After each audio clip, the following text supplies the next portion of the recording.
पहले से आप दोनों मेरे संबंध भी बना था। हाँ सब कुछ हो ले, गाँव में से हल्ला हो ले तो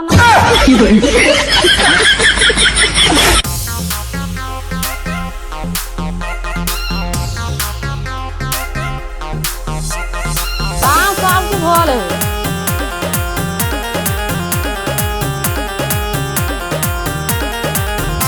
पहले से आप दोनों मेरे संबंध भी बना था। हाँ सब कुछ हो ले, सब कुछ हो ले।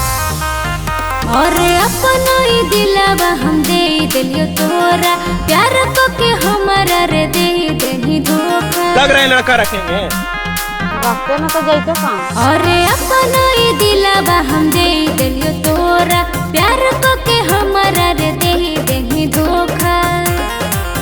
न तो करे देबो वैसन हालत उनके साथ कुछ किए कि नहीं? कुछ भी नहीं किए। कुछ नहीं करल के, कैसे करल के।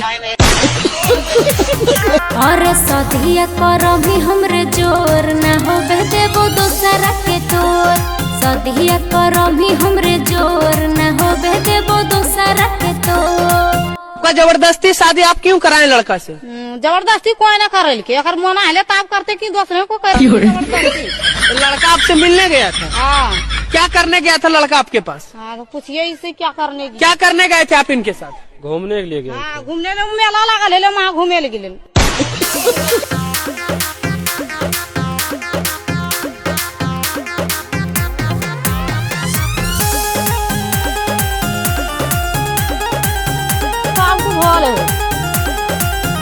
और प्यार नहीं होबो हकै न कोई तौल के, पहिनी हला पर पोज आई लव यू बोल के। हाँ सब कुछ बोले, सब कुछ बोले। और प्यार नहीं होबो हकै न कोई तौल के, पहिनी हला पर पोज आई लव यू बोल के। ऐसन बुझी है न तोरा देबो छोड़, ना रखेगा कैसे ना रखेगा। और सदिया करो भी हमरे जोर न हो देबो दोसरा के तोर। सदिया करो भी हमरे जोर न हो देबो दोसरा के तोर। बोल रहे हैं आपको हम नहीं रखेंगे। ना रखेगा कैसे ना रखेगा, जब थाना पुलिस साथ है तो कैसे ना रखेगा।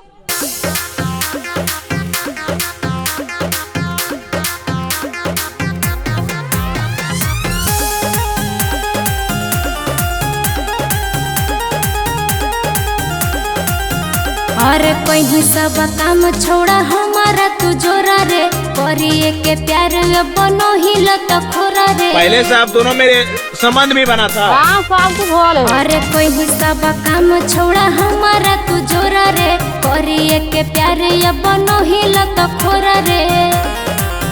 सजा देबो हम तोरा कठोर, रखते ना तो जैसे काम। और सदिया करो भी हमरे जोर न हो देबो दोसरा के तोर।